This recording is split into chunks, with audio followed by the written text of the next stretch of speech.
Oops, wait. Wrong button.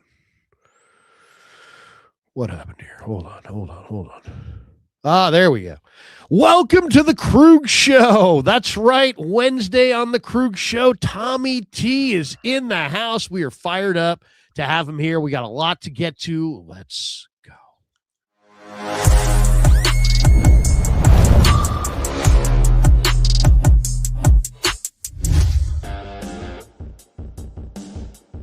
Off and running on a Wednesday. Welcome to the middle of December, Wednesday, December 17th. The Krug Show brought to you by Pig and a Pickle. The best barbecue in all of Northern California is Pig and a Pickle. Check them out. They're in Corte Madera. They're in Emeryville. Soon to open a third location in Petaluma. Check them out. Best barbecue in Northern California. Thanks to Damon and Mary, the owners of Pig and a Pickle, for being the title sponsor of the Krug Show. As you can see above Tommy's head there, we're also brought to you by Sleeper. We're brought to you by Habas Law. We'll talk about them in a bit. But T, good to see you, man. Merry Christmas, Happy New Year. I like the beanie. What is the animal on the beanie there? It's a warthog, and it's like a character for God. What brewery is it a part of? I just had it on the tip of my tongue. That's all right. And I just lost it. Though. It's from a brewery up in Portland. Now you're gonna make me. I'm gonna have to look at it while you're asking me a question, and I'm gonna have to figure this out because it's really pissing me off now. Like I drink their beer all the time. I'm pretty sure I have a beer in my fridge. It's a Great Notion. God, how can I not remember? How can I not remember that? Yeah, Great Notion is an incredible brewery. They're from Portland, and they actually have a little tap room bar over in Berkeley. It's right next to, you know where Spangers is? Yeah. The fish, yeah, it's right under, if you keep going past Spangers underneath the bridge, it's right on the left there. And yeah, they got a lot of really, really good beers. So I went in there one time, got some beer, and they're like, hey, you qualified for a free beanie. And I said, don't mind if I do. So I went in there again, and they said, hey, you qualified for a free beanie. I go, I already got one. Thanks, but I appreciate it.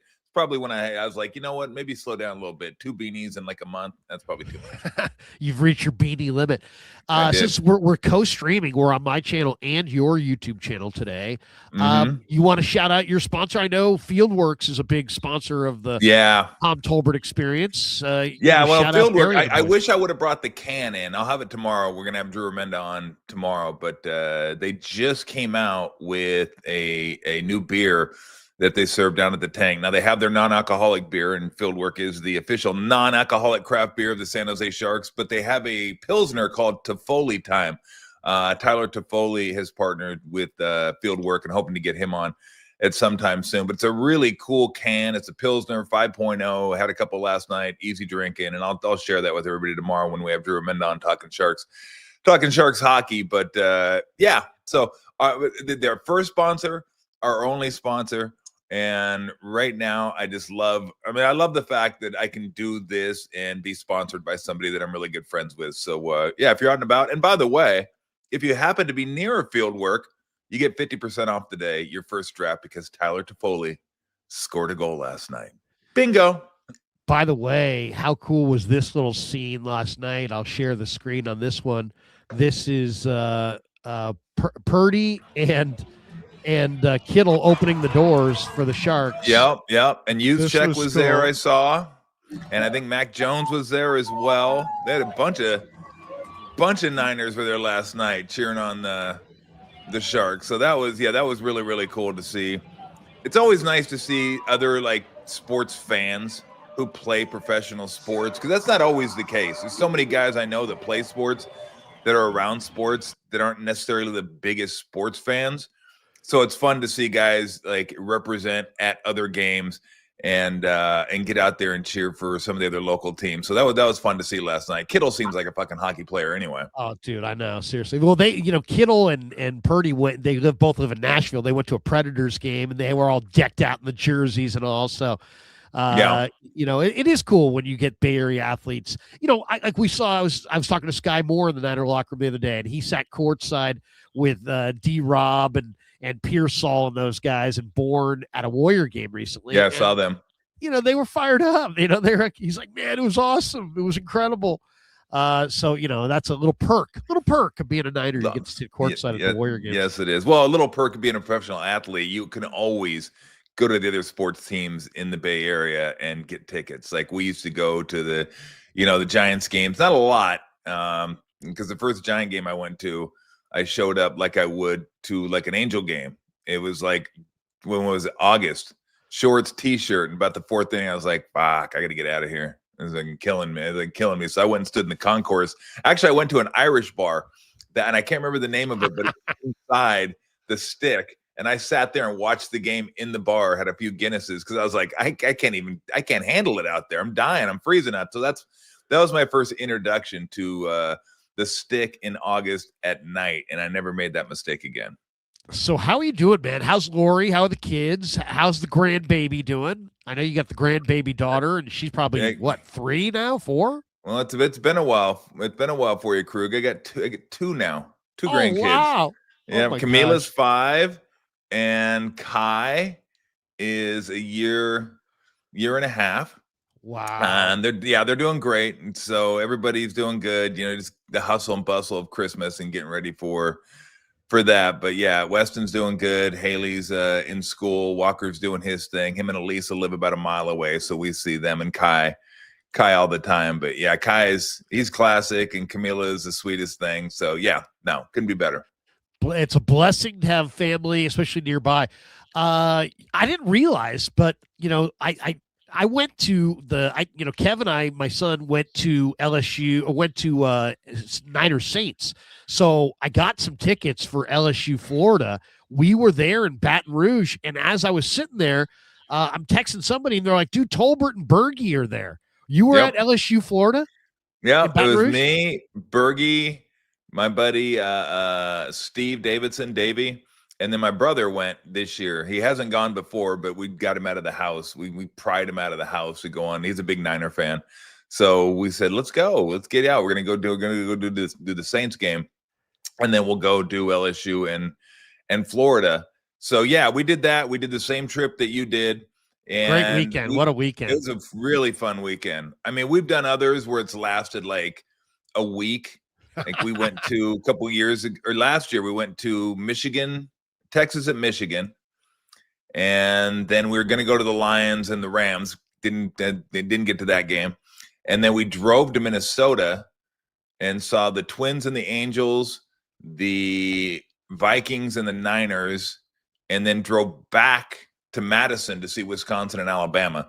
So it could be a 4 or 5 day trip. It could be a week-long trip, depending on how many things we want to see. But we try to do it in September so we can catch some baseball games as well. And then college football. If we can see college football, we'll mix that in. But yeah, I was on the same trip you were. It was fun.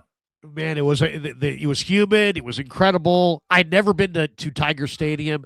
It was an experience. Yeah, it was. I mean, unbelievable the way they pre-party there. It was absolutely incredible. We had a phenomenal day. What a weekend. It was a terrific weekend. That was an exciting game. We got to spend some time in the quarter. I got to introduce my oldest son to New Orleans and then the Superdome, and the Niners got the win. Let's talk. There's not much to introduce to New Orleans. It's just strip bars and hurricanes and more strip bars and hurricanes and beer to go and alcohol to go. And it's like, I've seen the quarter. Yeah, I've seen the quarter before. The food's great. So we did the French Quarter. We walked up and down one day, and then that was it. We're like, okay, let's go do something else. I can't do this again. We did go beignets. Got a couple beignets. Those were amazing. Yeah, staple. Yeah, staple.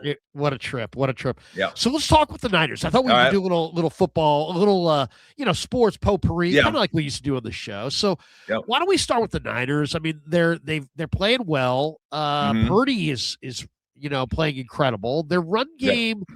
It's like it's not very efficient. They're not really running it well. They're not, the old saying, hey, run the ball, stop the run, you win. Well, they're not really running the ball that well, and they're not really stopping the run, and yet they've won 4 in a row. What do you think, Tom? I mean, what has to happen? I want to see the Niners get that 6th ring. I would love to see them roll through the NFC playoffs and win the Super Bowl at home and get that ring that they maybe should have had earlier.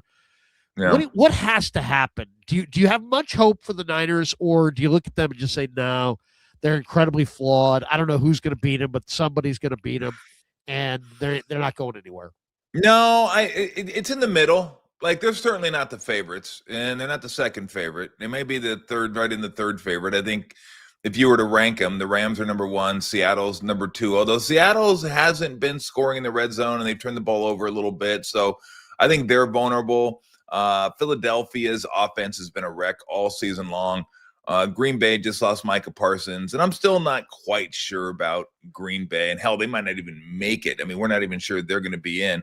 And then you got the Bears, and who knows what Caleb Williams is going to be like in the postseason. So I think look, they're vulnerable. When they played the Rams the last time, that's the one time this year they were outclassed. Like, they had no chance to win that game. Rams were just better on that day. They're better, and I think they are better than the Niners, but it doesn't mean you can't beat them. You probably have home field advantage if you play them at their place in the playoffs. Niner fans travel incredibly well to SoFi. So I don't know if anything. I mean, man, I think they've maxed out, Krug. I don't know if anything needs to happen. Like, they need to do this better. They haven't run the ball. They're not going to run the ball. They may do it here, maybe a little bit here, a little bit there, but it's not going to be consistent. Brock Purdy looked the healthiest he's looked since the first half of game one. I thought your guys are who your guys are, right? Your defense is what your defense is. It doesn't get to the quarterback incredibly well, especially if Huff doesn't get to the quarterback. The linebackers are still really good. When Bethune's healthy and Winters is playing, they're still really good. And the secondary is good enough. Like, I think it's a solid secondary. It's good enough. They're going to need a few breaks, win turnover battles, stuff like that. Like, I've been saying for a couple of weeks now, Krug, that this is the most fun I've had watching a Niners season because it's so unexpected. The losses they've had and the caliber of players that they've lost and the number of games they've lost them for, I mean, it's stunning they're actually in this thing and still have a chance to get the number one seed. So whatever happens, like, I'm not going to say, oh, my gosh, they blew this, they screwed. Like, there have been other seasons where I'm like, they're the best team. They have a great chance to win a Super Bowl. I think if they were to win the Super Bowl this year, it'd be one of the most unlikely Super Bowls we've seen in quite some time. And yet, you know what? I know we both have a lot of admiration for Shanahan. I think this might be Shanahan's best deal. I mean, I think this might be his best go-around as far as, as you said, there's been a ton of adversity. There's no Warner. There's no Bosa. They've lost Mikael Williams. I mean, the Purdy missed half the season. Yep. There's just been Ayuk missed the whole season. I mean, how about this? If I told you in July, Ayuk and Pearsall and DeMarcus Robinson are going to have 4 fewer touchdowns in mid-December than Jake Tonjes. Yeah. You would have said there's no way they're going to be good at all. And yet they're, they potentially could get the number one seed. So it just kind of shows, there's a lot of good quality football players in that room. To me, what has to happen to win it all, CMC has to stay healthy. You got to have it. Yeah, right? given. That's a given. Purdy, I think, has to continue to be great. I mean, this last game, he completed 77% with 3 touchdowns. Now, granted, it's Tennessee, but I think he has to be great. Some receiver who can run, whether it be Pearsall, Cowing, Watkins, I don't know, Javon Baker, somebody has to emerge as a receiver that can, stretch the field a little bit, at least be that threat. Special teams has to continue to be really good. Yeah. Tatum Bethune, I think, needs to come back because he had 10 plus tackles in 5 of the last 6 games that he played. They're just an absolute joke against the run since he left. So he's got to get back in there. The young DBs have to continue their kind of slow, steady ascent. And then just somebody up front's got to fire. Keon White, Cleve Farrell, Sam O, Robert Beal, CJ West, Alfred Cole, somebody's got to play crazy good ball. Maybe it's Keon White, maybe it's Cleve Farrell. If all of those things happen, they have a real shot. I like their. I hate to break it to you, Krug. If you haven't fired by this point of the season, you're probably not firing. Yeah, you probably are who you are. But you did hit on something I thought I didn't even hit on because I've stricken it from my mind. I don't even want to think about. I when it comes to 49ers, I don't think special teams. I don't too many scars. You don't want to think about special teams because they've been so bad. Yeah, so bad. And I know Shanahan is of the opinion, just don't fuck it up. Just right. don't. And then he told us they that. Continue to fuck it that. up over and over and over and over again. And this year, aside from a few games early in the season where Sky Moore continued to catch punts inside the 5, and I'm like, bro, what are you doing? So he almost cost him a game against Arizona where Purdy took the sack and it was a safety, and they came down and scored. Almost cost him that game. But since then, his return game has been really good. Really good. Eddie Pinheiro, or as Brent Jones likes to call him, Mucho Pinheiro, has been fantastic. Hasn't missed a field goal this year. The one he missed, 15-yard penalty. Let's wipe that off and let's go ahead and kick another one. That one's good.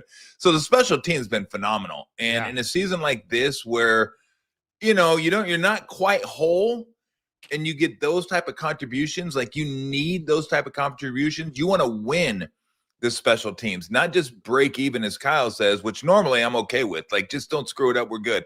You need to win it, and they are winning it. I saw something in The Athletic a couple of days ago, like the I don't know what the stat was. I don't think it was like a DVOA or whatever it was, Environmental Protection Agency, EPA. I don't know what it was, but right. It was something that said they were like plus 7.1 from last year, like, which would be one of the greatest year-to-year jumps of all time in special teams. So special teams has been fantastic this year. But yeah, I mean, McCaffrey, obviously, like if something were to happen, it's amazing, Krug. I talked about this yesterday, that his workload is massive this year. It's massive, and he's managed to stay healthy. I thought Brian Robinson Jr. would be in there to spell him more. He really hasn't been. He's run a little bit here, a little bit there, but it's basically Pop Warner football. Hand it off to Christian McCaffrey, throw it to Christian McCaffrey.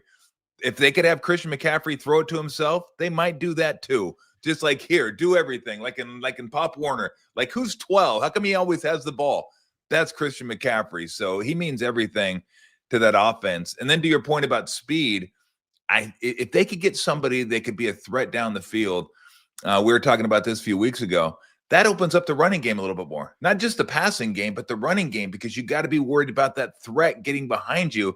I think everyone's so compacted down near the line of scrimmage now that there's nowhere for McCaffrey to run. He has no holes to hit. So if he gets a 5-yard gain, it's like, oh my God, that was an incredible run for 5 yards. But I think right now 3.6 yards a carry is going to be his career low if he ends up at 3.6 yards per carry, but it just goes to show you how much he still means to this team.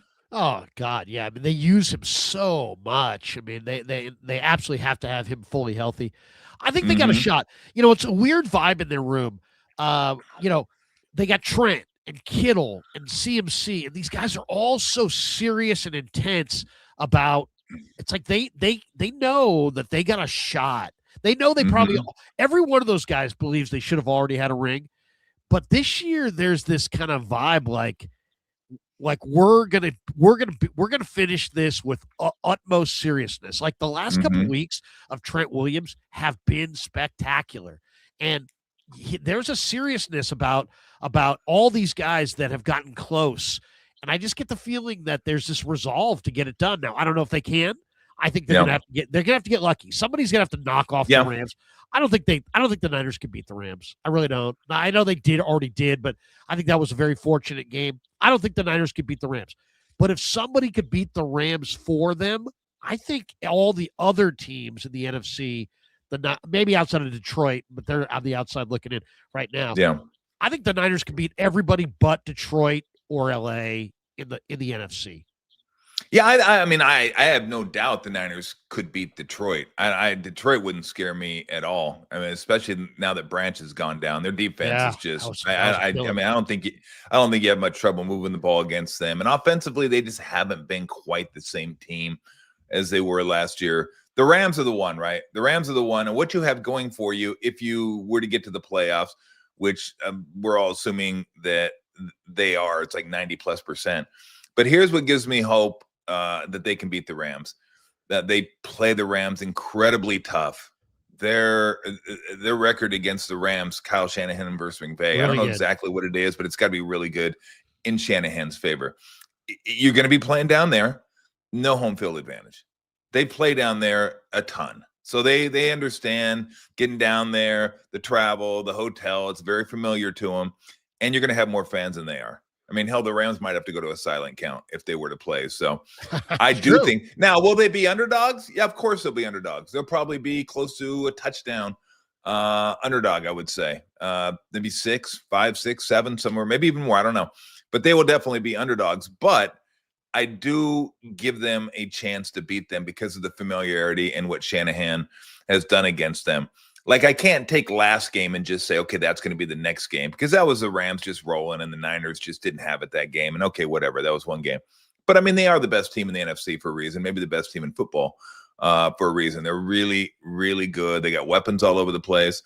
Let's see how, Devontae Adams, that hamstring, sometimes those last a while. So it could be a couple of weeks, could be 4, could be 8. Who knows? With hamstrings, I mean, you never know with hamstrings. So we'll see. But again, that's the thing. When I watch this season, I'm looking at this season and following the Niners, I don't even really think about that. I just think about, man, that'd be great for them to get into the playoffs and then just take some swings and see what happens. Because by all accounts, this team shouldn't even be in the playoffs. I mean, the last place schedule helps. There's no doubt about it.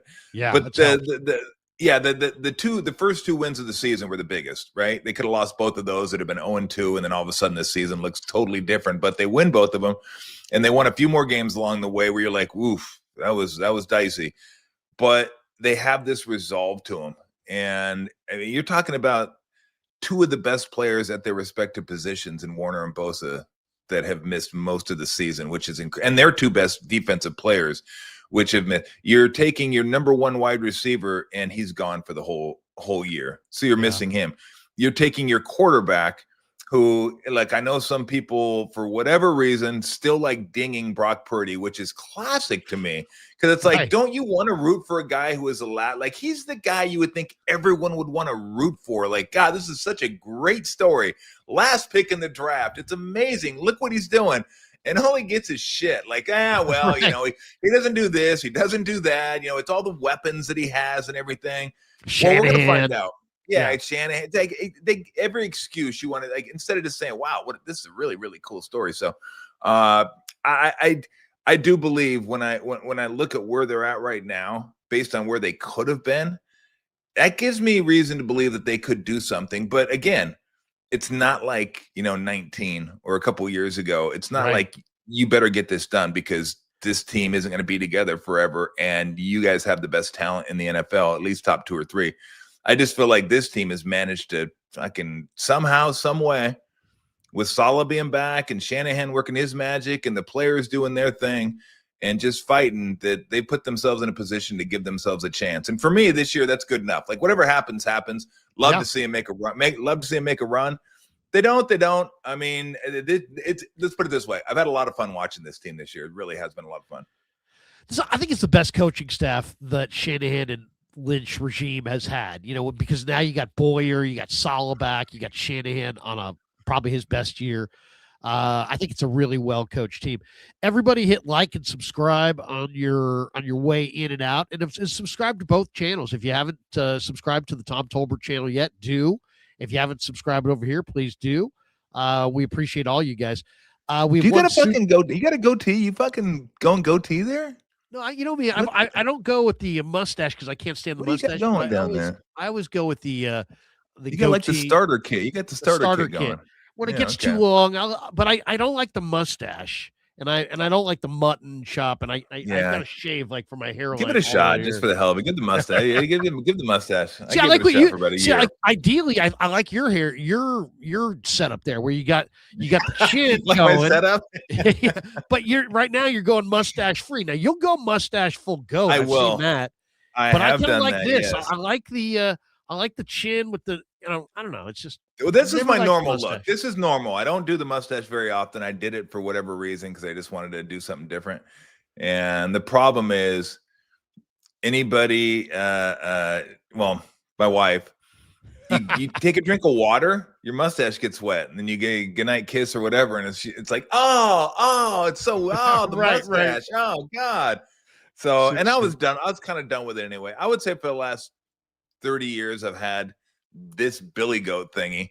And I've added a few things to it here and there. The mustache, I did a full beard during COVID and all that. But yeah, this is my normal. This is kind of the normal. Don't you sometimes go with the soul patch underneath right up here? A little bit, yeah. Every once in a while, I'll do that. And like my son said, Dad, when you're bald, you have to have some facial hair. You just do. You can't look like a baby's ass with a mouth and eyes. It just doesn't work. You can't have the total smooth face, smooth head. You gotta have something. So yeah. So I just go with the King Tut or the Colonel Sanders or whatever it is. The really Colonel matter. Sanders. That's right. We have one super here, and oftentimes my audience will greet me this way: "F you, Larry. You're awesome. You're awesome. Thanks for the great content." I worked with a guy in the Canadian League, Bill Urbanic, and after a while, he just started calling me "Fuck you, Larry." And so that became, nice. Yeah. So that became my nickname. So anytime I run into David Archer or any of the guys on the team that used to be like, "Hey, it's F you, Larry. What's up, F you?" So anyway, that's okay. Nelly used to call me "Goddamn it, Tolbert." There you go. I told Nelly one time, I go, "Hey, can you sign my checks to Goddamn it, Tolbert? Can you just make them out to Goddamn it, Tolbert?" He goes, "I don't know if you're gonna be able to." He goes, "I don't know if you're gonna be able to cash it." I go, "I still want one. I want a check that says God damn it." And I wish they could write it the way he said it. It was always "God damn it, Tolbert." It just did just like that, but I never got one. Oh, I miss Don Nelson. We should tell everybody 49er football season is presented by Sleeper, the fastest growing fantasy platform in the world. It's a one-stop shop. You get blazing fast news, real-time stats, group chat, season-long leagues, and of course, Sleeper picks. For daily fantasy, use promo code Larry. Sleeper will match your first deposit up to $100. Links in the description. Terms and conditions do apply. And I probably should have been a little bit more adept in putting this on the board. But yes, thanks to Sleeper for being a proud sponsor of the Krueger Show. And here is there it is. Get a $100 deposit match up to $100. Use code Larry. Thanks to Sleeper. We love you, Sleeper. I love my wife. I love my kids, but I really, really love Sleeper. Anyway, you guys know. God, I hope that was written down. I hope you just didn't say that off the top of your head. Good Lord. That genius just came right here, man. I hope that's right. That's right there with the thong. Tell him you want to have the thong bet. You know, I mean, it's tell him you want to have a wager where if you lose, you got to wear a thong to work for a week. Oh no! Don't even remind me. I can still remember the feeling of that. It was just an awful. Those things are incredible. I like the lime green one. I look good on you. Oh my gosh, it was awful. What a terrible bet. Then I just echoed you constantly. I'm like, Tolbert, you sick fuck. You went with this idea. And then, of course, the producers, everybody was like, "Hey, let's go with it." I wasn't even involved with it. Unbelievable. Oh man! All right, let's. We want to do a potpourri of topics. So normally I do tons of Niners, but let's slide over and do some Warriors here because there's an interesting Warriors story. Warriors lose Sunday night in Portland, 136-131. Joe Lacob then had this brief email interaction with a fan, and it wound up on Reddit, which became public.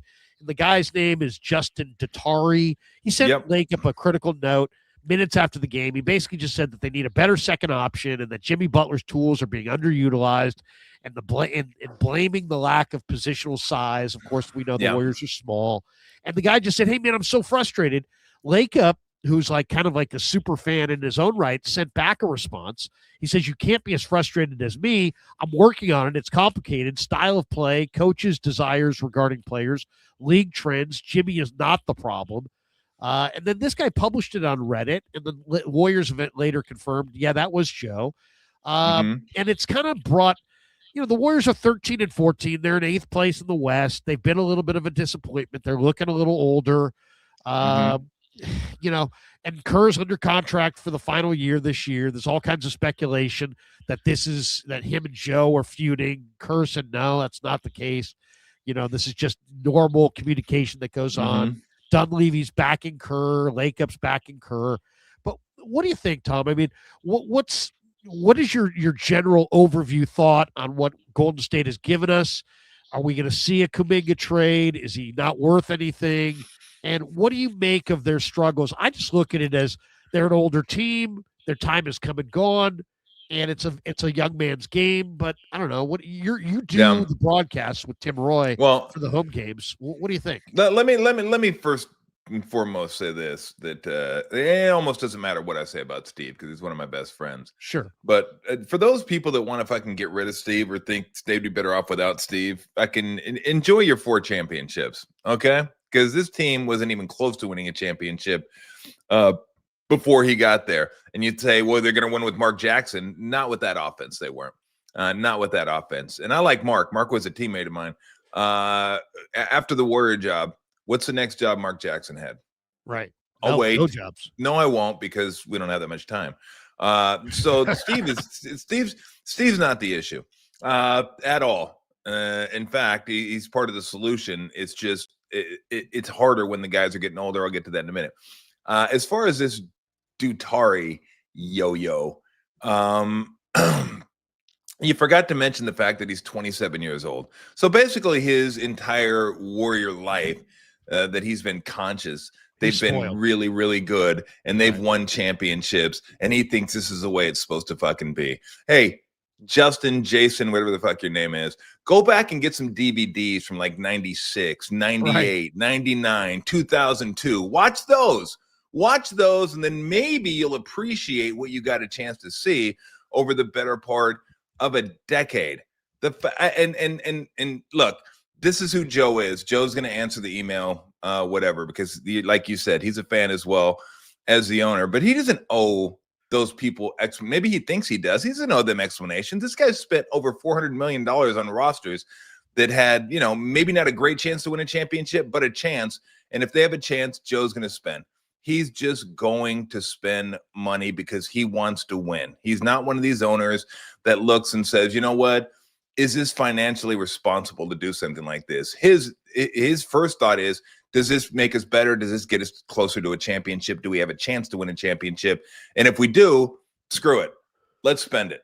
Let's go ahead and spend it. I mean, scared money doesn't make money, as they say. So, and he doesn't have scared money. That's why they're able to win championships, build the arena, Chase over in San Francisco. So that when I read that, and then you're gonna do the douchebag thing and get a response back from the owner, and then put it on Reddit. I mean, scumbag. I mean, just go ahead and save that, show it to your buddies if you want to. You don't need to put it on Reddit. Like, hey, look at me. I fired off an email that I was upset, and I sent it to the owner, and he sent me back an email, and now I'm going to share it with everybody because I'm lonely. I mean, fucking come on. What is you just watch the game. Look, here's the reason they are where they are. They had a shot. Their 2 timelines thing, which I agreed with at the time, was fine. You got the vets. You want some young guys. You want the vets to teach the young guys, and by the time the young guys are ready to go, the vets are ready to take a secondary role. A couple of things were wrong with that. That ended up being wrong with that. Again, I'm not going to say that I was critical of it to begin with because I wasn't. One, who knew that Steph and Draymond were going to be as good as they were as long as they were? That was really the crux of it. Those guys were fantastic. They gave him a chance to win a championship. Steph's performance against the Celtics was an all-timer. Didn't know that Clay would be able to come back and play at that level. Jordan Poole, I could go on and on with that team and how they're able to win that year, but they weren't even favored that year. Like in years past, they were favored. Even when they lost finals, they were favored against Cavs. They were favored against the Raptors. They weren't favored this time. I think the Celtics were a small favorite in that series. So they beat them. That was one they probably didn't expect to get that they got. That kind of reset the timeline a little bit. It's like, oh, shit, we're still in this thing. We still have a chance. Now, the second problem was Wiseman wasn't very good. And you didn't have a whole lot of wiggle room there. Anthony Edwards always goes Minnesota. They weren't going to take LaMelo Ball. They just weren't. They already had Steph. They weren't going to have LaMelo Ball.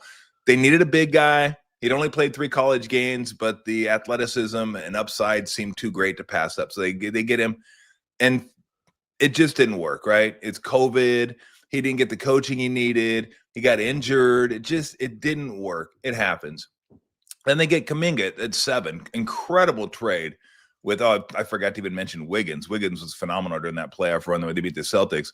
But then that was an incredible trade, right? D'Angelo Russell, for Wiggins, and you get a pick back that ends up being Kuminga. Well, some people love Kuminga. Some people lukewarm on Kuminga.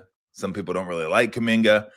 Anyway, whatever the case may be, he hasn't turned out to what they would hoped he would be. And I think they would do it. They might do it again, even though when I talked to Bob Myers, he said probably not. They're going to go for the upside there. But, if you're trying to win championships and you have one of the best players in the game, you're going to try to get players that complement him.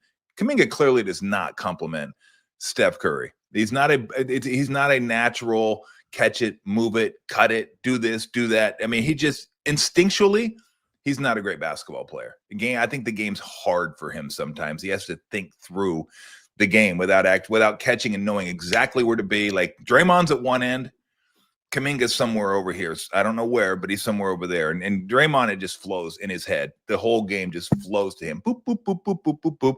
Where Kuminga, boop, boop, boop, boop. So there's a lot of reasons, Krug, why, and it's hard. It's fucking hard to stay on top forever and be competitive forever. Yeah. The Spurs got lucky. They had Duncan and Robinson, and then it was Parker and Ginobili, and then they decided Tim Duncan said, okay, look, I'm going to take a back seat. Those guys can run the show. We're going to be a little more up-tempo. I'll be more defense. I'll be here if you need me down on the block, but let's run our motion offense and do all that kind of stuff.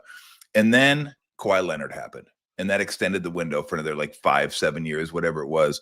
It is hard to do what the Warriors did, but to stay on top and everybody expects they're just going to continue to stay on top forever, it's shocking. And I shouldn't be surprised because you get these Warrior fans, Krug, that have been around for 10, 15 years. They think this is the way it is. It's the way it's supposed to be. You're always supposed to win. Is Steph going to fucking play till he's 70 and we're just going to have a chance to win a championship every single year? No, that's not the way. It's not the way it's going to be. It's really, really hard to win. Really, really, really hard to win. And I'm not saying you have to say, oh, I'm happy for what we have. I don't want any more. You don't have to say, of course you want more. Joe Lacob wants more. He always wants more. He doesn't even care about the championships in the past. He's moving forward. But I think there also has to be an understanding of where we are, how we got here, and how hard it is. You can't just say, let's do this, boom, we're going to win. We're championship contenders again. It doesn't work. It doesn't work that way. They had one of the greatest runs in NBA history. They were one of the most dominant teams in NBA history.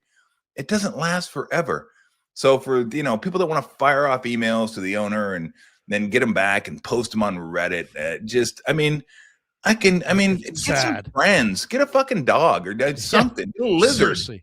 Get a lizard, put it in an aquarium or whatever, just throw it over there. Start a coin collection. You know what I mean? You need a hobby. Get a koi pond. Get a koi pond. Kois. Yeah, exactly. Build your pond. Just fucking stop bothering people, for God's sake. When I read he was 27, I'm like, oh, get the fuck out of here. I mean, come on. I mean, geez, right. Go back. Like I said, go back to 98 and watch some games. Exactly. Let me introduce you to Bobby Sura, and then you come back and tell me how bad things are. let me remind you about, Donyell Marshall, and then we can talk. We had the Montego Cummings era. We had, it was just bad basketball. Chris Mills and Gugliotta and all that stuff. Well, I can't say anything bad about Chris Mills because he's my Arizona Wildcat and he might kick the shit out of me. Who knows? Chris Mills a bad dude. Remember when Chris Mills wanted to block the exit for the Blazers? Oh, he did block him. Yeah, he stood in front of the Portland Trailblazer bus. He wanted to get on the bus and let's go. I was like, oh God, this guy's a little bit nuts. Arizona, we don't get the generally under Lou. That's not the type of player we get. We didn't get the kind of the hard ass. They were pretty much, you could fit. I don't want to say in a box, but it wasn't that type of player that was just hard. And Chris Mills was hard. So we got him who's hard, and then we have the outlier of Gilbert Arenas who's just fucking nut. He's just absolutely nutty. So anyway, is there a Kuminga destination that makes sense? Oh man, I don't know. Well, I don't know.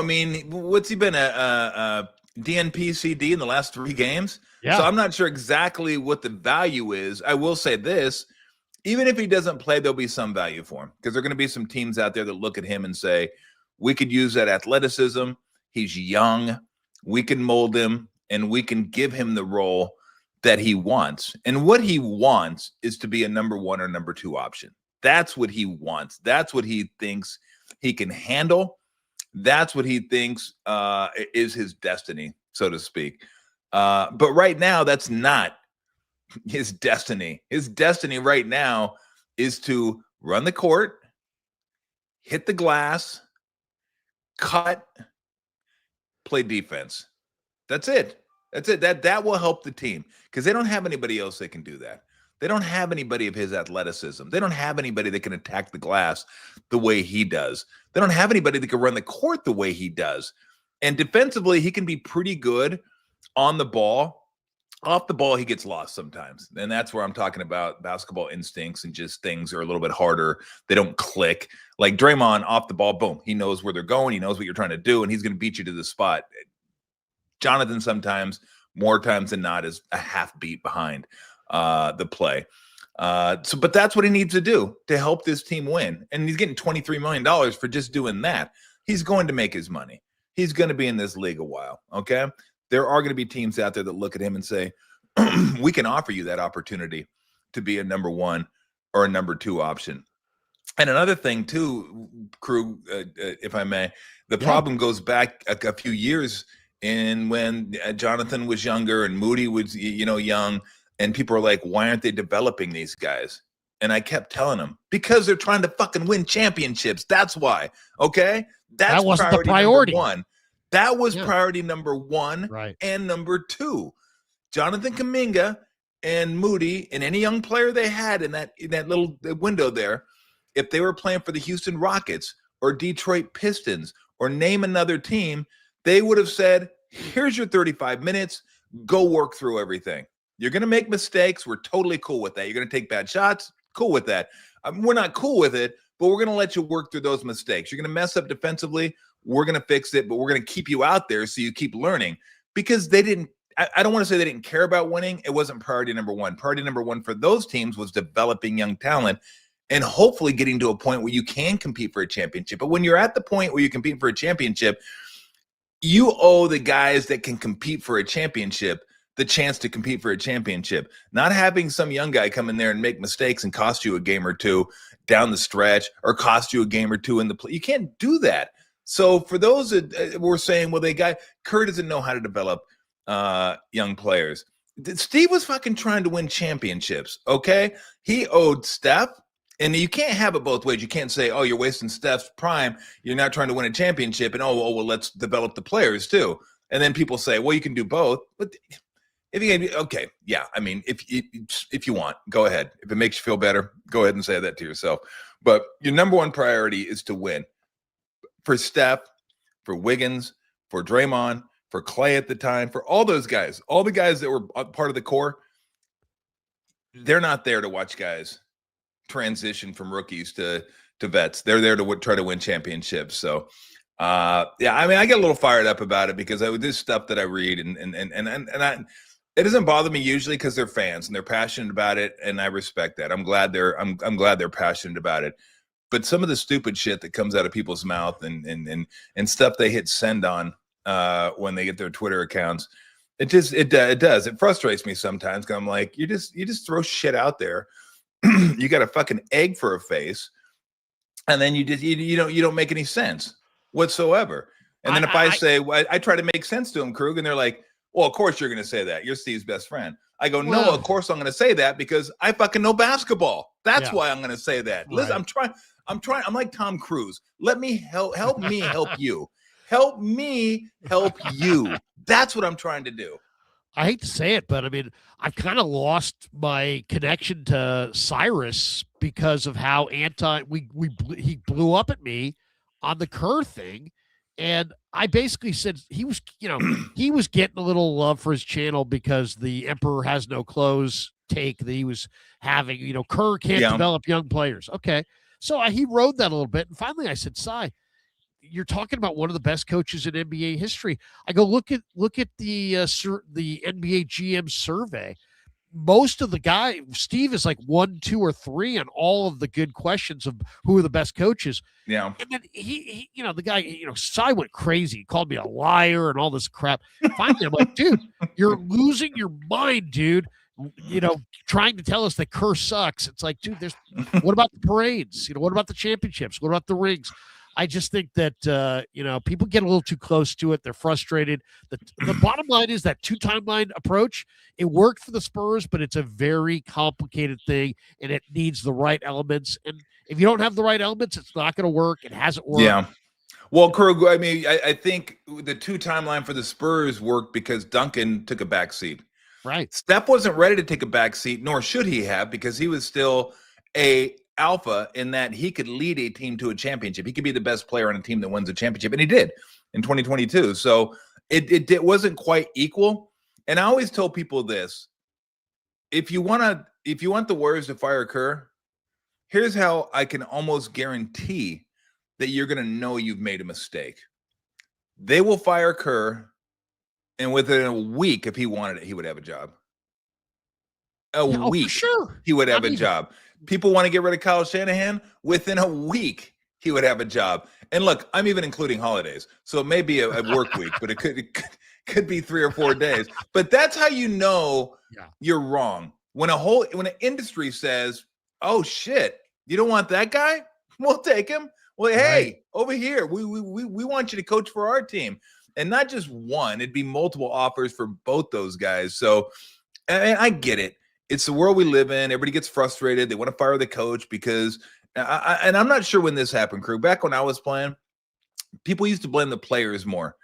Now everybody blames the coaches. Like, nobody blames the players. And I'm more of a blame the players, give the players credit type guy because they're the ones out on the court in the field doing the work. So give the coaches credit, but it's still mostly about the players being able to do and execute what they're asked to do. So I don't get too much into the coaching, a little bit.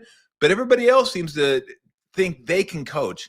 And it's because of analytics, and it's because of websites they can go to that shows you the best lineups an NBA team has. Right. Like, if it was that fucking easy, would you just play that lineup all the time? And then when they come out, play the next lineup. And you can't lose. It's the same stupid logic when they show it on an NFL game. They're like, so-and-so team is 42-0 when so-and-so has 20 carries in a game.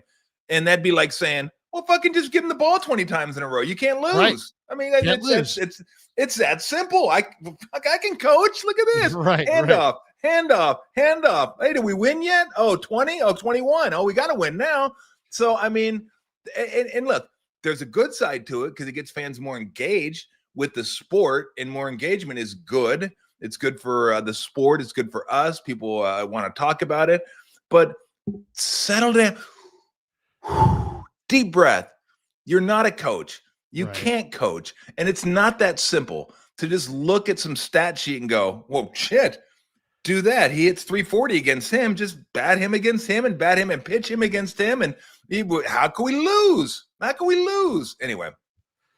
I mean, it's the bottom line is there's a lot going on. There's talent, there's egos, and you got to, nobody, to me, Steve Kerr is a great coach. Why? Because over the course of a year, his teams grow together, not apart. That Celtics championship that they won against Boston, they weren't the best team, but they grew together. Other teams fractured, and that's how they won. I thought Phil was great at keeping the thing together. Steve has taken that, I think, and brought it here. He's really good at that. 2 more supers here. We got this one from Harry Johnson. Yes. He says, F you, Larry. Glad you're feeling better, dude. Thank you. A little stuffed up.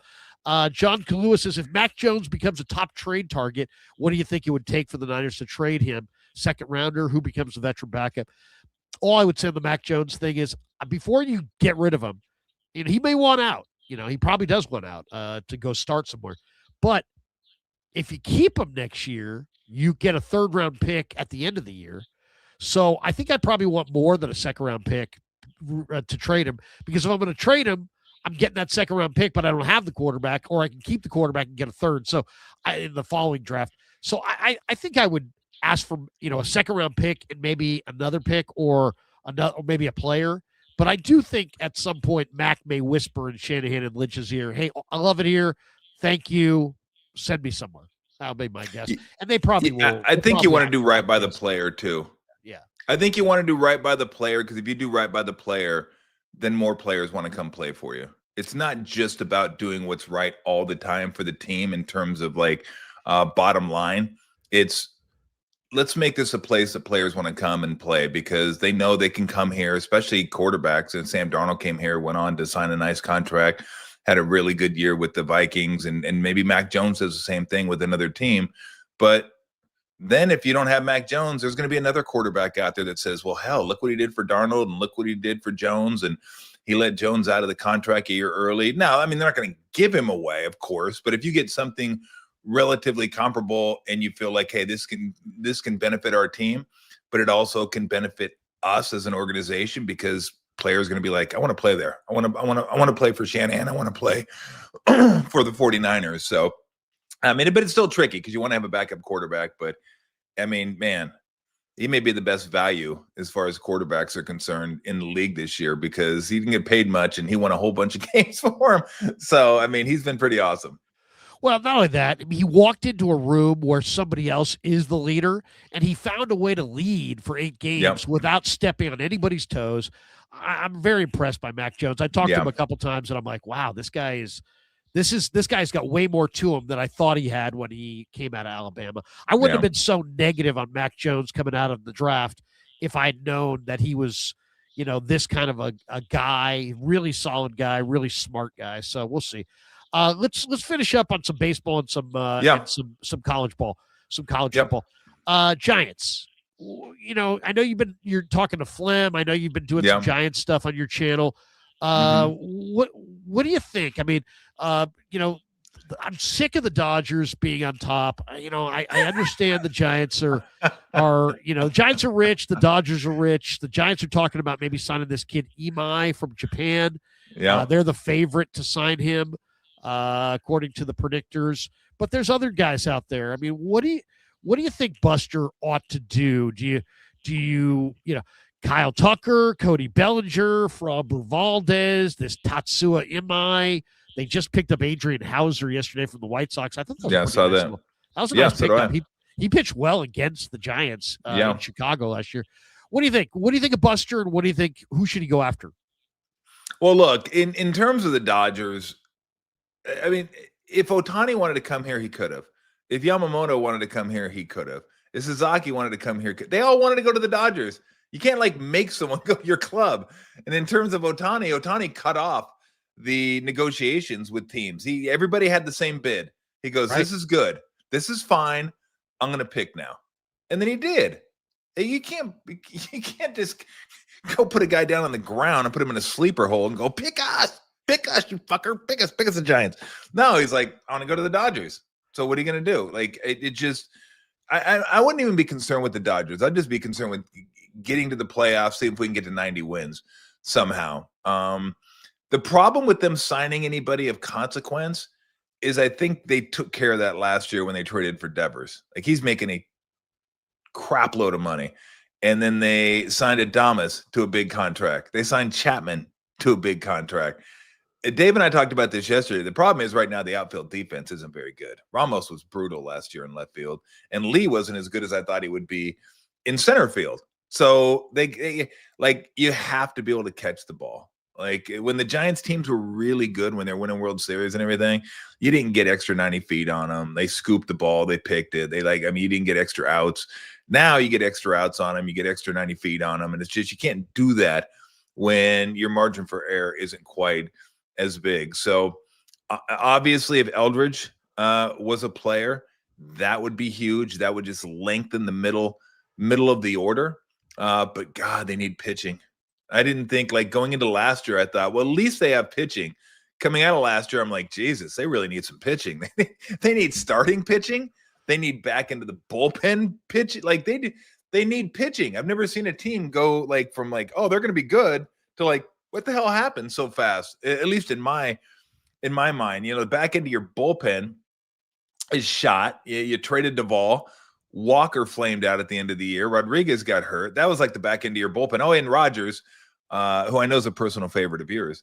He just got paid.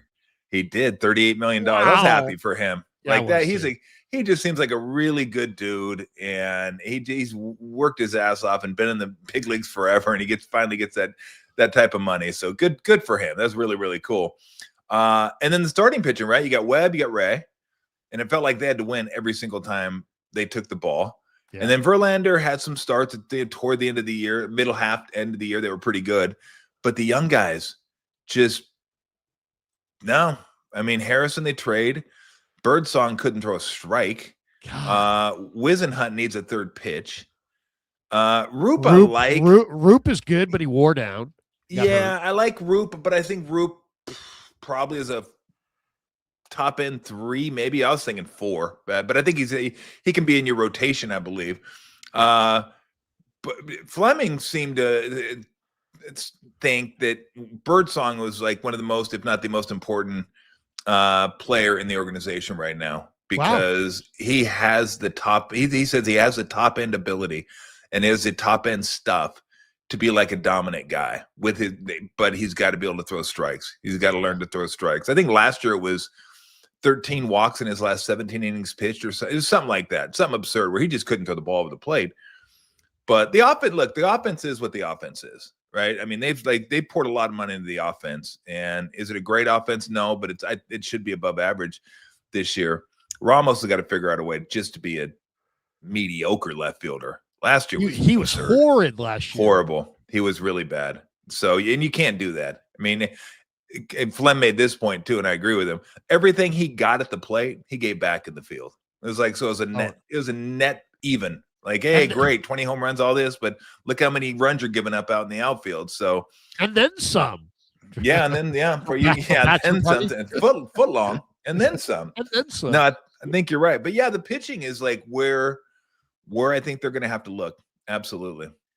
Let's finish up on some. Well, one more. Yeah, go ahead. What do you think of Eldridge? What do you think of Eldridge? I mean, do you think is Eldridge going to make it? Because he hit 107, he struck out a ton. Yep. He makes belts look like like he's got a tiny strike zone like Ricky Henderson. Because he's seriously straight up and down. He's got a massive strike zone. Do you believe in Eldridge, or is Eldridge just another Giants prospect that's going to come and go? I think it's too early to tell. Let's give a half a year so we can get comfortable. I mean, no one can understand what it's like to go up there and play in the big leagues and be as touted as he was, and the Giant fans hunger for another one of those guys. They got one in Ramos, who's been playing really, really well for him. Patrick Bailey, kind of a different circumstance because he's more of like his value is more catching than hitting, although he hit better at the end of the last year. But so like there's a lot of hopes on this guy, and he had to adjust to that and come up and face big league pitching. So I give him at least another half a year to see what he's like. He does make hard contact. Can he make it enough? Don't know. I mean, you're a prospect until you're not a prospect, and I'd say he's still kind of in the prospect stage. But yeah, I mean, that would give them another bat in the lineup. That would be fantastic. Can he make it though? I wish I had an answer for you, Krug. I mean, he flew up through the system, and he seemed to do very well at every single level. Yeah, every level he was at. So it just now. Some guys come up here and tear it up right away, but most guys, it takes a little bit of time to kind of understand what pitchers are trying to do to you, kind of absorb the clubhouse too, being able to talk to all the guys, learn from the guys, watch the games, all those sort of things. We want things so quick nowadays, whether it's a rookie that comes up from college football or college basketball, we want it now. And if you can't do it now, then we'll move on to the next thing. And they got to do it now. And then we'll move on to the next player. You got to give these guys some time, man. When they're like 19, 20 years old, it's like not everybody's like Macklin Celebrini, 19, and comes up and is tearing the league up. Like that doesn't. How great is that kid? Wow. Oh, he's fantastic. That goal he had last night, we were at the game, was just incredible. But they don't do that. That's not normal. People expect that to be normal. It's not. So I always try to tell fans, again, take a breath, slow down, give him time to learn. Give him at least a year before you try to make a decision on what his future holds for the next 8 or 9 years. So, and he shouldn't have that as much pressure. Like, they're not going to say, hey, middle of the order, do it. I mean, you got Devers, Adames, Chapman, other guys in the middle of the order, Ramos in the middle of the order. He can bat like 7th. Just put him 7th, a little less pressure in that situation. So, obviously, we all have high hopes that he'll be able to play and he'll be able to be a 30, 35 home run guy for years to come, but don't know yet. I don't know if they know yet. I think that's why I'm sure they don't. They were open-minded about maybe dealing him at the winter meetings. It didn't happen, but I think he might have been out there if somebody wanted to make a big deal for him. Let's talk college football playoff. The 12-team playoff begins on Friday. Indiana, Ohio State, Georgia, Texas Tech are getting the byes. We get Oklahoma, Alabama on Friday. The winner gets Indiana in the Rose Bowl. Then we get Miami A&M. The winner gets Ohio State in the Cotton Bowl. We get Tulane, Ole Miss. The winner gets Georgia in the Sugar. And then we get James Madison, who's 12-1 against Oregon.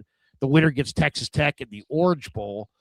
What do you think? I mean, I watch A&M every week. They have a really good team, but then they get in the game with Texas and they look terrible.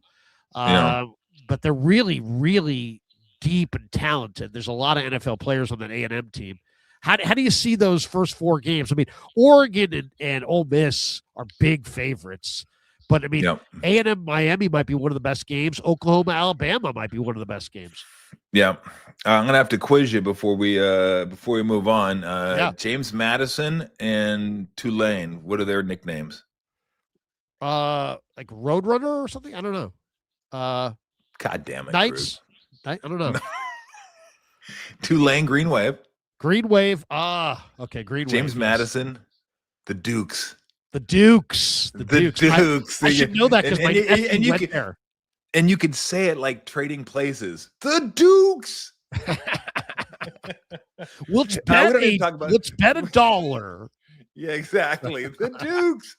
We don't need to talk about those 2 games because they're both going to get smacked. And then the worst part about it is Tulane miss. Ole Miss is a rematch.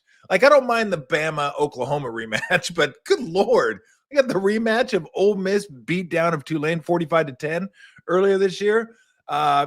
First off, they need to get rid of the small guys. I was a big proponent of having at least one group of 5 team in the 12-team playoff. I don't think that way anymore. There's only 12 teams. That's it. It's not 64 teams at the basketball tournament. Smaller teams have a better chance in basketball of beating big boys than football does. So, look, I'd love to give these guys a chance, but not if it's going to be 12 teams. Just you can't do it. It needs to be the 12 best teams. Notre Dame deserves to be in, and maybe Vanderbilt, maybe Texas, those teams. But as far as who is in, boy, the A&M Miami one's really, really tough. Really tough. I mean, when the Hurricanes have lost, Beck has thrown picks. Right. He's sprayed the ball all around the field. He's completing 75%. Yeah. He does throw picks. I mean, he's been good throughout the better part of the year, but against SMU and Louisville, I forget, combined 7 picks, maybe 6, 7 picks, something like that. So A&M's got a really good defense. They can get to the quarterback. The one guy to look out for Miami on the offensive end is Tony. He's like really electric. I think he's a freshman, but he's dynamic. So who can make big plays? Can Tony make a big play? Can Marcel Reed make a big play with his feet?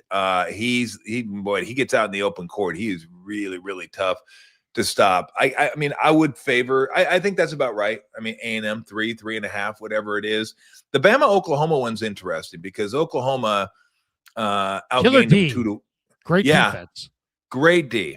And Mateer, when he's right, is pretty damn good. Like, I'll go back to the Pop Warner thing. They ask him to do everything. Here, throw it, run it, throw it, run it, throw it, run it. Just do it all for us, please.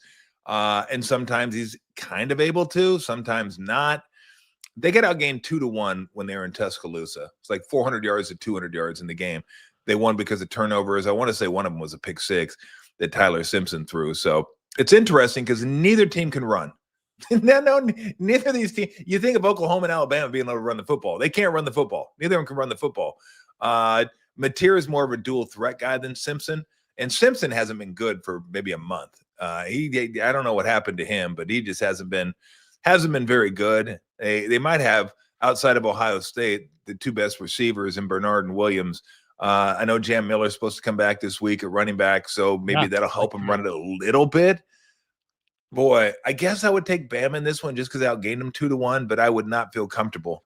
The one team, Krug, I like to win the whole thing if I'm playing odds, Texas Tech.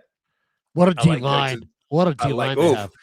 And offensive line. Krug, they're like physical. It's like, whoa, wait. Who are these really guys? Good. They're really good. Who's Texas Tech? Where's the Michael Crabtree Texas Tech team that just throws it around, and Mike Leach is out there? RIP, of course. Love Mike Leach. Pirate. Just throws it around. Cliff Kingsbury. They're like, let's throw it 75 times a game. This is a smash mouth football team. They got 3 running backs that run for over 5 yards a carry. They got 4 receivers that have over 40 catches and 5 touchdowns, minimum 5 touchdowns. And their defensive line, led by Bailey, is phenomenal. They're just like, they're not what you'd expect from a Texas Tech Big 12 football team. Do I think they're going to win? Probably not. But for 10, 12-1, 14-1, whatever it is, I think they're worth a shot. No, I like Texas Tech too. I like Georgia. I think Georgia's just playing at a really high level right now. I just don't trust Stockton. Yeah, I hear you. I don't trust him, and they don't run the ball all that well either. It's weird. There's teams this year that a lot of them don't run the ball all that well. Georgia's defense has been really good the last month and a half, but I don't know. I mean, Gunnar Stockton, to me, I guess. I mean, I love Kirby Smart's great, and in a big game, I definitely trust Kirby Smart to push all the right buttons. But Gunnar Stockton, to me, is just that's a no-go. It wouldn't surprise me at all if it was Indiana-Ohio State rematch, because that was a fun game, but this will be for all the marbles, and you get the Heisman Trophy winner Fernando Mendoza and the best wide receiver crew in the country in Tate and Smith, and then the best defense in the country, I think, too. But I talked about this yesterday, Krug.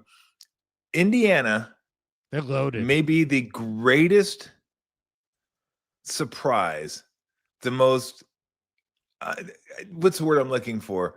I can't think of it right now, but it's the greatest sports story in maybe my lifetime in terms of a team coming from nowhere and doing something. Like, this was the worst team in college football for 100 years. They just passed up Wake Forest with winning percentage over the last couple years. Like, they are rancid.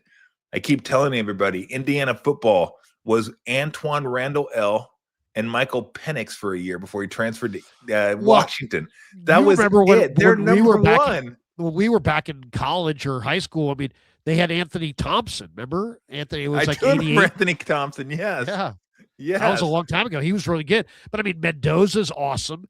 Carter Smith, the offensive tackle, was really, really good. The receiver, Surratt, is good. Yeah, Surratt's good. The corner, D'Angelo Pons, is big time. The short defensive end, Mikhail Kamara, he's for sure NFL.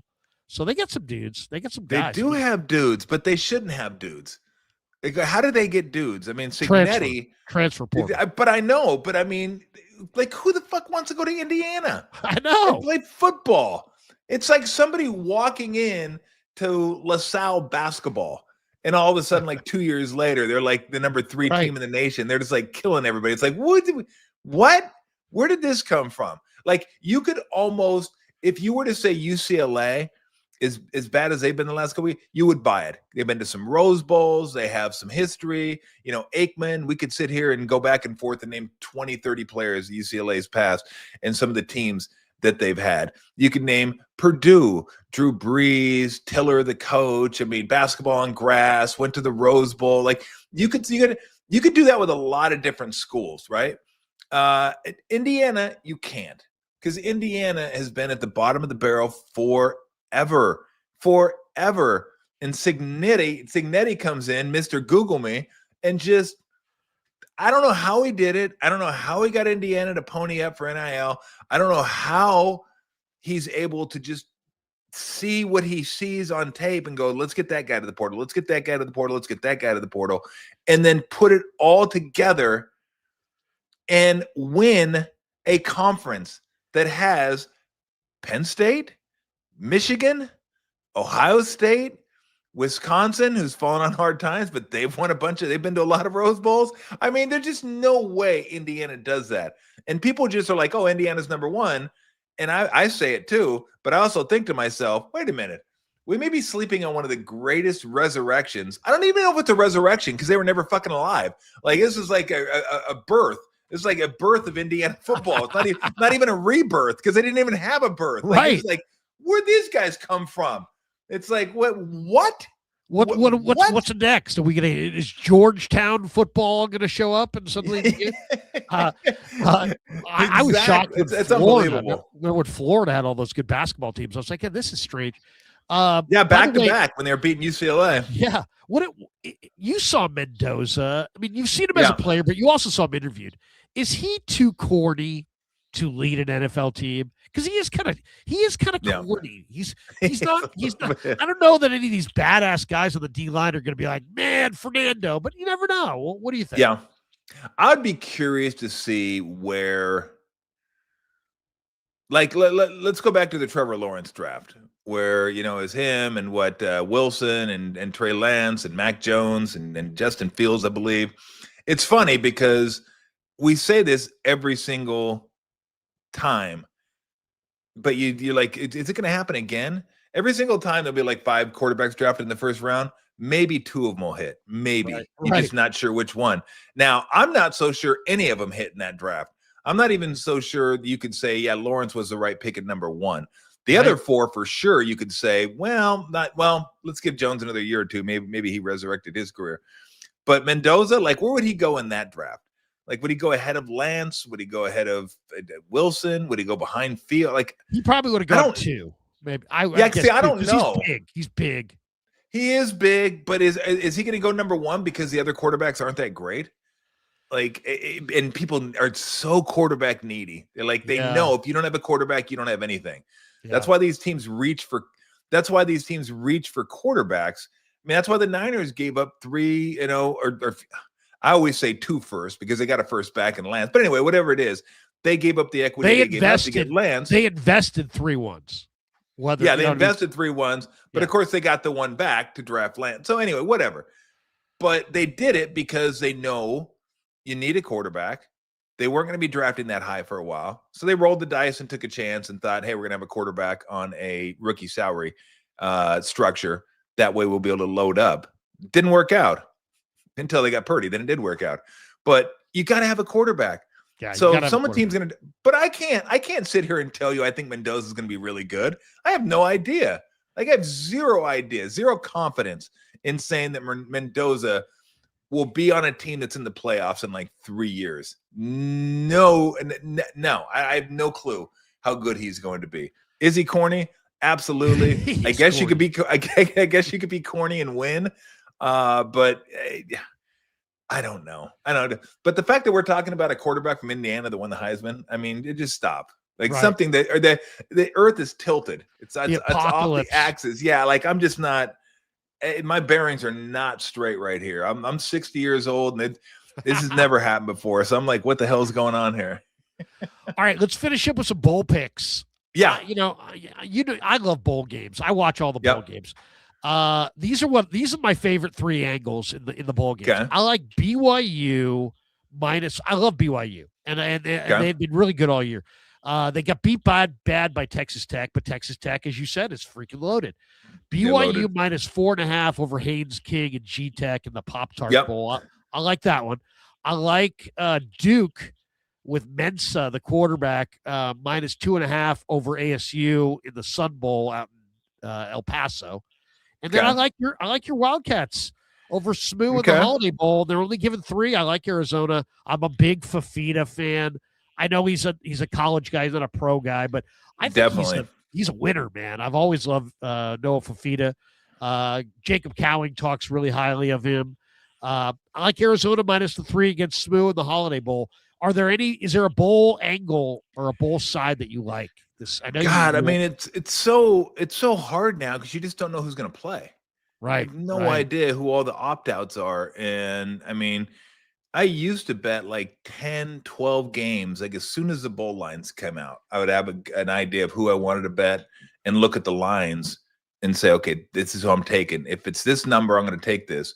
Now, I mean, I usually, if I bet bowl games, I'll usually do a day a game sometimes because, you know, it's happened before where you put a wager down, and you're like, oh, he's not playing.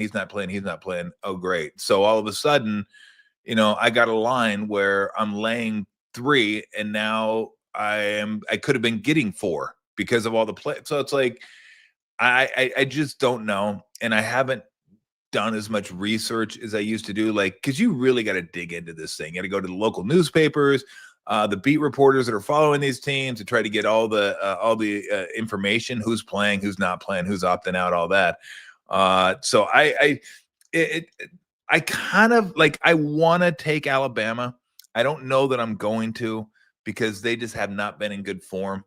I watched them play in Tuscaloosa. They were better. They were better than Oklahoma, and I thought decidedly better than Oklahoma. It's just turnovers just wrecked them. But I just can't take them the way they've played the last month. I mean, they just have not been. They went through that meat grinder of a schedule, got through that, you know, beating Georgia, beating Vanderbilt, beating Missouri, beating Tennessee.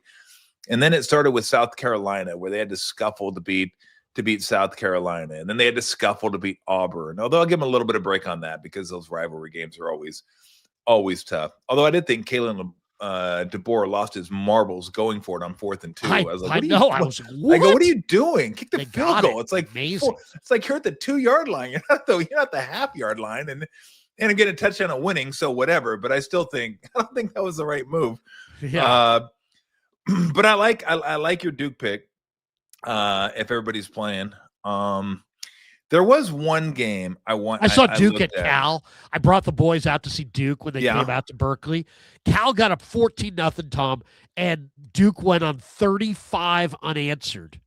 Yeah, I did. I watched that game on TV. Yeah, they just because I had Cal. I'm like, what happened? Yeah. I go, what happened? Did you guys forget how to play football in the last 5 minutes? They hit the brakes. I mean, it was like crazy. They definitely hit the brakes. I kind of like Washington State, maybe as an underdog over Utah. Again, I wish I could like. Utes are great in their place, but they're not as great in the neutral site. Yeah. Yeah, you know what? I always take the military academies. Yeah. But God, those lines have moved a ton. It's a big number for Army, isn't it? Army's 9.5. I want to say Navy's around 4, if I'm not mistaken. And that one opened at Navy like getting 3 or 4. So that's like, I think that's moved like 10 points, 8, 9, 10 points, something like. So I'm like, do I really want to do that? Here's one that interests me. Iowa interests me getting points. Now I like Iowa too. Great. It team. Sucks because Iowa was getting 6 a week ago. Now they're getting 4.5, which kind of sucks. But yes, they run the ball. The clock's going to be short. And I know Vanderbilt's going to be pumped to be there, and their guys are probably going to play. And Diego Pavia, as soon as he gets done taking his foot out of his fucking mouth, will suit up and play against Iowa. But there is something about Iowa getting points that's intriguing because you know one thing about Iowa, they're going to be physical, they're going to play defense, they're going to shorten the game a little bit. And I that one jumped out at me. So I'll probably take Iowa. Again, I'm not super thrilled that because I don't take things early on because when I looked at that, I go 6. I go, that sounds like a pretty good number. And then you get in your head a little bit. You're like, I could have had 6. Do I want to take 4.5? And then usually it doesn't matter. Every once in a while, it will get you where it lands on 5. You're like, son of a bitch. I lost and I could have won. So, but that's definitely like, I would take them, and I would take Texas Tech to win the championship, just like a little bit. I might do that just to have a little interest in those games. Dude, nobody can hang with Texas Tech at all. I mean, they just wear you down. They're really good on all 3 levels of their defense. They're really good on the line of scrimmage. Yeah, Texas Tech. I mean, Chris Kasarik is fired up about his Red Raiders, and we'll see. His Red Raiders. Well, the one that got me on Texas Tech was the Utah game.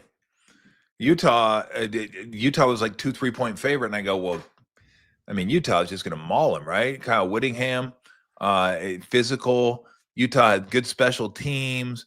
Like, they're not going to beat themselves. And again, they're super physical, which, the Big 12 isn't super physical. So I was like, oh, I'll take you. So I took Utah.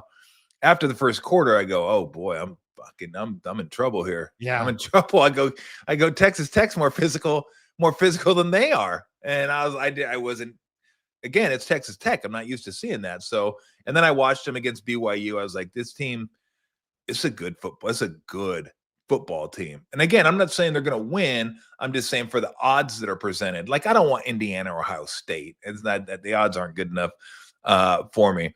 And I think Oregon maybe has an outside chance at winning it if the receiving core gets healthy, because they're pretty physical on D. Like, Dan Lanning's an SEC guy, and he's kind of molded that team into his image. Like, it's physical football, and I like Lanning a lot. I think he's really smart. Dante Morris had a really nice year, but they got to get the wide receiving crew healthy. So I think I wouldn't take Georgia. I'm not as optimistic as you are, just because I'm not a huge Gunnar Stockton guy. And again, Indiana, Ohio State are out because the odds are too low. The two teams I would look at that I think have a chance, Texas Tech and Oregon. And I like Texas Tech a little bit more than Oregon. But those are the two teams based on the odds that I feel like I'm getting a little bang for my buck that I may invest a little bit in. That Oregon offensive line with Pregnon and Isaiah World and Whittington running it, that's a good team for sure. Yeah, they got like three running backs that are really, really good. Yeah, seriously. And that's just a really loaded football team. I mean, they are really, really good on all phases of the game. We should tell everybody we're brought to you by Habas Law, 1-800-INJURED. They will fight to make it right. Thanks to Omar and Tarek Habas for being proud sponsors of the Krueger Show. Let's hit our supers. We got a few more, and then we'll bolt for the door here. All right. And let's see. We got this one. Here we go. We got this one from Bill Kennedy. He says, F you, Larry. This is better than radio. Watch anytime. There you go. We got this one from TKV Bus. He says, Tommy, have Krug tell his story about how you got to enjoy the game more and how Kent put hands on Krug. So he says, no hurry, boys, in the back. You better get to that. That dude's giving you $10. I know. So this. How come it's always $9.99 or $5? Can't they just make it 10? They can. I don't know. I mean, why do they just do the penny thing? I mean, why is it like, what are we buying? What are you buying? Gas here? Can I give you 9/10 of a penny too? Can I give you like $5.79 and 9/10? Yeah, I feel like I'm watching like a Price is Right or something. It's like it's higher, no, lower. Well, if we flipped it upside down, he could be Damien. Omen 2. Go ahead, tell your story. So you and Ralph were on the air. Kent was playing for the Astros. I was there to get some sound. I walked into the Astros clubhouse, and there's 5 writers there, but Kent is looking right at me. And he looks at me, and he's like, all you do, he's looking right at me, is bitch about the game. All you do is bitch about the game. Enjoy the game more. Enjoy the game more. And he's like, he's not looking at anybody else. It got so uncomfortable, the writers kind of looked at me. And then I'm saying nothing. I'm just kind of rolling my eyes. And then he goes into this soliloquy, and he's like, you people here in the Bay Area are so stupid to pay these real estate prices. Why are you so stupid? So I get the recording. I walk down to the bunker. I roll it back to the studio, and I say to the guy in the bullpen, I'm like, tell Ralph he's got to play these cuts. It's outrageous. So then I hear, Tom, let's play these. Let's go. You can't talk some trash. So you guys played it over and over and over. We did. Now it's 7:15. The game's on. Now batting for your Houston Astros, Jeff Kent. Boo! It's a chorus of boos. I mean, KNBR you guys had such fat ratings at that point in history that everybody heard it. Everybody heard it. Next day, I go back in the clubhouse, and he comes up to me, kind of grabs my shirt. And I grab him. We're up against the wall, and I'm like, he's like, what'd you do? He goes, you're the reason I got booed last night. I'm like, Jeff, I can see this microphone. If you talk in this side, nothing happens. But if you talk in that side, it records you, and, and then the PR guy's like, hey, maybe it'd be best if you just left. So, yeah. So I told that story a couple weeks ago. What do you think of Jeff is, he's something else. I tried to get him to admit, had him on a couple of days ago, tried to get him to admit that he rode a motorcycle in spring training, that he didn't fucking fall off a truck. The guy still to this day will not admit it. Although he did say only 2 people know the story and they're sworn to silence. So he did at least admit that wasn't the true story. Like, we all know this, right? It's like when Pete Rose said, I bet on baseball. We're like, well, no shit. We've known that forever. Like, if Jeff would ever come out and say, yeah, I was riding a motorcycle, we'd say, well, no shit. We know you were. We know you weren't. Nobody climbs on their truck to watch their truck. So nobody was buying that. So the fact that he said only 2 people know it and they'll never tell, like, so obviously we know, but he kind of confirmed without confirming that, yeah, he wasn't on his truck watching it. But man, that guy, we're talking like what, 20 years ago. Like, he still will not give that story up. I thought for sure he would go, okay, Tommy, I'll give it to you. Nope, the guy's still holding on to that story, which is the best. I gotta respect him for that. Sabes knows the truth. Ned knows the truth. And I said to Jeff, I know that you fell off your motorcycle doing wheelies. And I go, but I've got to interview you on KNBR. So I'm going to ask you 3 or 4 questions about it. And then and after that, I'll leave it alone. So I asked him the 3 or 4 questions. 1 week later, Ralph's like, got him on your guys' show. He grilled him for an hour about it. And Jeff would not give it up. He would not give it up, even to Ralph. And Ralph's like, I thought I could get it. I really thought I could get it. I'm like, no, Ralph, you didn't get it. A couple last ones here. We got this one also from TK. He says, Larry was all Jeff. When you talking to this side of the microphone, it records. Smash the like, homies. We got this one also. Same guy. He says, Tommy, little respect for Mendoza. You do know where he played high school ball. Isn't he from? I don't. Is he from Arizona? Miami? I thought he was a Miami kid. I don't know. I'm sorry. I don't know either. TK VW bus. Do you still have a VW bus? VW buses are cool. It just rolls off the tongue. In the back. No. You're misinterpreting me. It's not that I don't have respect for Mendoza. I have the ultimate respect for him and what he's done.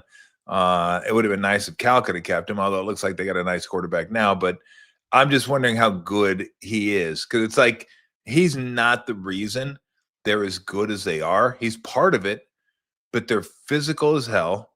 Their defense is physical. Hemby can run the ball. Surratt's a really good receiver. And Mendoza's a big part of it. There's no doubt about it. Yeah, he is. But they were pretty good last year with a guy named O'Rourke, and not as good as they are this year. But this is more about the team and the coach than it is Mendoza. And like I said, I think Mendoza's good. I like him.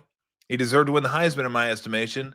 I just don't know. Like, when I watch him play, I'm like, is that guy going to be in the playoffs in 3 years? Is that a guy you look at and go, that's a number 1 quarterback? That guy got the job. Like, I don't know. Yeah, but I do have a lot of respect for that kid. He went to Christopher Columbus High School in Miami. So there you go. So I got the city right. I mean, come on, give me a break on that, huh? I mean, do I get some points for knowing where the Indiana quarterback, what city he went to high school in? I mean, good Lord. How the hell am I supposed to know? I wasn't down there. I didn't go there for a visit. Jeez. We got this one from Fozzie. He says, make this a weekly hit. Hey, man, I love Tommy T. We could do this anytime, all the time. I'm a big fan. Tell me, Tommy, how long has your channel been going? Everybody, by the way, we got over almost 1,600 people watching this live right now on various platforms. Everybody take a second, hit like and subscribe on both channels. If you haven't subscribed to Tommy's channel, subscribe. These channels take a while to build up for sure. It's a slow build. Obviously, Tom's going to have a very successful channel because he's been doing this for a long time and he's got a lot to add. But what month did you start the channel, Tom? Is it a year old already? Is it 2 years? It's a great question. No, it's a year at most. In fact, I don't think it's a year until January. I think we started it in January. So yeah, no, it's been fun. There are days you look and go, God, I wish the numbers would grow quicker. I wish this would be what it is like immediately. But like I just have fun doing it. I really do. It's fun to work with Max and Ogden, and it's fun to talk to people that I talk to all the time. I mean, I've talked to these guys on the air for 28 years. Brent Jones talked to all the time.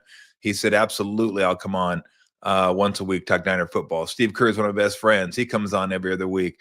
He probably would come on every week if I asked him, but I was like, you're coaching. You don't need to come on and mess with me for once a week. So we do it once every other week. I've had Dave Fleming on a couple times.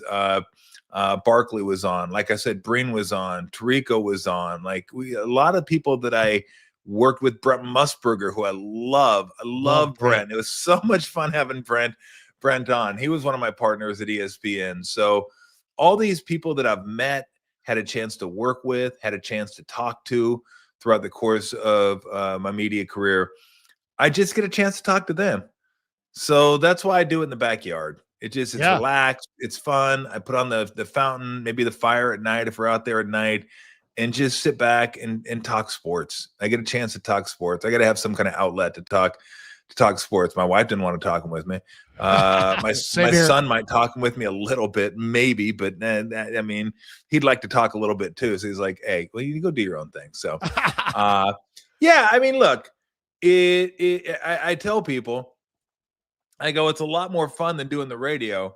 A lot less lucrative, a lot more fun. So that's just the way it goes. But as long as I'm having fun and hopefully making people laugh and getting able to and being able to talk sports, I'll keep doing it. Well, I'll say this. It may start off being less lucrative than the radio, but eventually it's going to be as lucrative, if not more. Stefan says, doubt we lose even once more through the Super Bowl. Okay, we got this one again. Right. We got this one from correction. Mendoza played ball at Cal Berkeley. Yes, well, I think we said high school. I think we were talking about high school before. We were talking about high school. We know he played at Berkeley. We saw him at Cal. We were here. We saw him at Berkeley. Tom could get to the stadium from his house in what 12 minutes or something like that. I used to be able to throw a rock there. No, I'm not that close. not that close to Berkeley, but yes, I know where he played college ball. Absolutely. By the way, we do have to discuss after the show. My sponsor, Plank Oakland, would like to be a sponsor of the Tom Tolbert Show, and they just reached out to me and expressed that. So we'll share those connections, and you can talk to the great Henry Lamb over. They got a good beer selection over there too. They got 49 beers on tap. They got a nice. I wonder 49. I wonder if they did that on purpose. Exactly, and they've got a 15,000 square foot outdoor beer garden. I mean, good weather. I've been there. Plank's cool. Plank's a nice spot. I've been there. They got the don't they have like a bowling alley there? And 12 lanes of bowling. Yes. Yeah, they got like tons of TV. It's a cool place to go watch a game, hang out in the beer garden, and like I said, the beer selection's pretty nice over there. And especially when the weather's good, you could sit out and watch the boats go by and just kind of hang out, have a beer, and maybe go to Scott's or another restaurant, grab yourself a meal, or you can have your meal at Plank and have your beverages and enjoy Jack London. I haven't gone over there in a little bit, but Lori and I used to go over there all the time when we were younger. I mean, we'd go over to Jack London, go eat over there, go walk around over there. I want to say they had a bookstore over there. We go shop over there, just kind of mess around. So I haven't been over there in a little bit, but I have been to Plank with my kids for like a party. So it's a fun place to go hang out, especially if you're going to have like a big party. Yeah. You can get people over there. You can bowl. You can watch the game. You can have a couple beers. You can have some food and all that kind of stuff. Get your apps going. So no, it's a pretty cool place. We'll talk. We'll talk after the show. Boxing Fan ×4 says, who's an ex-receiver that can fall late in the first round to target? You know, I'm a big fan of, and I don't know what you think of him, Tommy, but I like Jeremy Bernard from Alabama. The receiver. He's 6'1", 200-pound receiver. I like him. And I kind of like KC Concepcion from A&M, who's a kind of a burner. Concepcion. Can I tell you what I used to tell you when we were sitting across from each other doing the show? Nobody cares. Can we fucking get through the season first?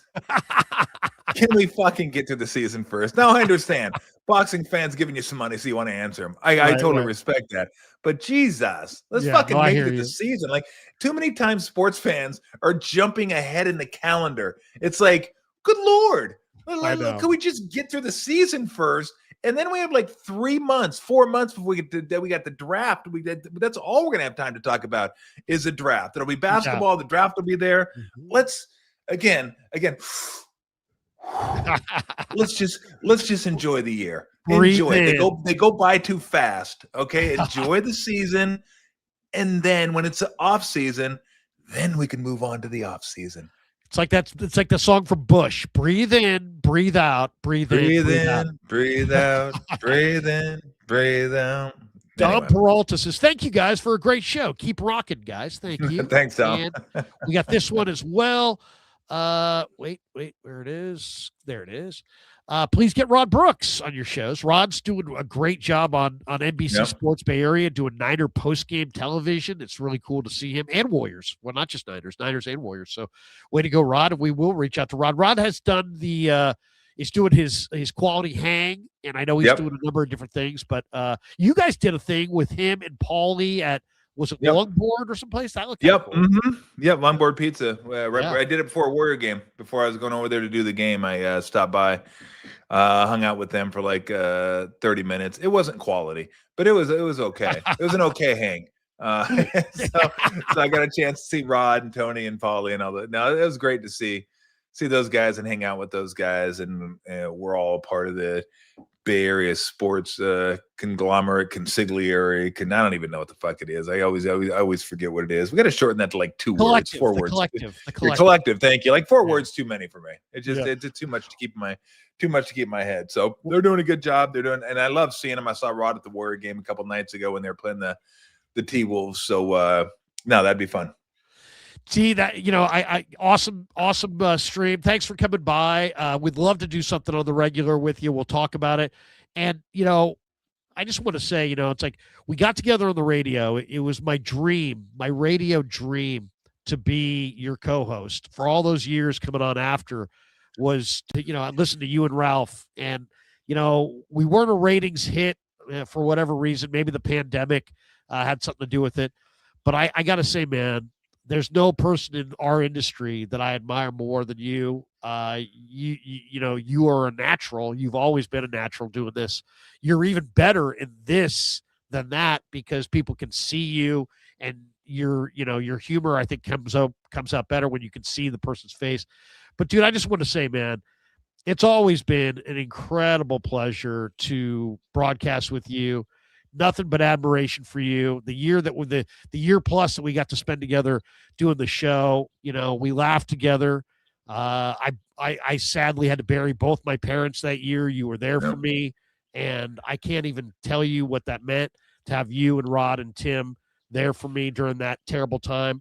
You had tragedy in your family. We were there for you. We laughed together. We drank together. We cried together. And it was a full, year plus of emotion, a lot of difficult stuff. But man, I just want to say, man, I love you, and I love Lori and your family, your boys and your girl. I mean, they're just salt of the earth people. And I wish you nothing but success. If there's anything I can do to help you grow your channel, in fact, let's do that right now. Everybody take a time out, hit like and subscribe. There's almost 1,600 people in the room. There's, we got 60 some odd thousand people on the Krueger show. If you've yet to hit like and subscribe over on Tom's channel, it's just the Tom Tolbert Show. Go over there right now. Give him a like. Give him a subscribe. Help him build that thing up. It takes a while to do. And let's get that done for T today. And T, I just want to say Merry Christmas and Happy New Year's, man. I miss you. We had a great time there, an afternoon drive, but it ended too short. And I just want to say, I love you, bro. And I'm hoping that we get to do many more streams in the years ahead. Fucking Christ, Larry. It sounded like you're doing a fucking telethon for me. Now, let's help T out and let's fucking get over there. And Tom's dying. If anybody has any bone marrow that maybe, Tom would be compatible with, maybe you can help Tom out with some of that. Maybe some platelet-rich fucking plasma. We can throw some of that. Help Tom on his deathbed. throw some of that his way too. No, I mean, back at you, man. We had a great time. I mean, ratings are what ratings are. You never know why you're going to have good ratings or bad ratings. I said that when Ralph and I were doing the show. I mean, we were pulling fucking 7s and 8s. I mean, we had monster numbers, and I think we did a really, really good show. But it's still, you don't know why. You just show up and laugh and have a good time and hope people get it. And sometimes it clicks, sometimes it doesn't. That's just the story. People always want to say, well, it was because of this, because of that, or it worked because of this. No, it's just sometimes it works, sometimes it doesn't. So I had a really fun time with you and Rod. The only thing I ever wanted was to show up and be able to laugh and be there with people that I like. And I like both of you. And I had really good time with both of you guys. It would have been nice if it lasted a little bit longer, but it is what it is. We both had a good run. You move on. You start doing your thing. You're doing fantastic with your show. And I'm just starting to do mine. So, yeah, we'll do it again at some point. Absolutely. Now I get to go do something that I look forward to all the time. Go to the dentist. Who doesn't love going to the dentist? After, and you did this was, I'll give you this compliment. This was better than the dentist. On that note, thanks to T, thanks to our sponsors, thanks to all of you guys. Peace. Yeah, never met a man I've been scared of. Careful, you gon' get exactly what you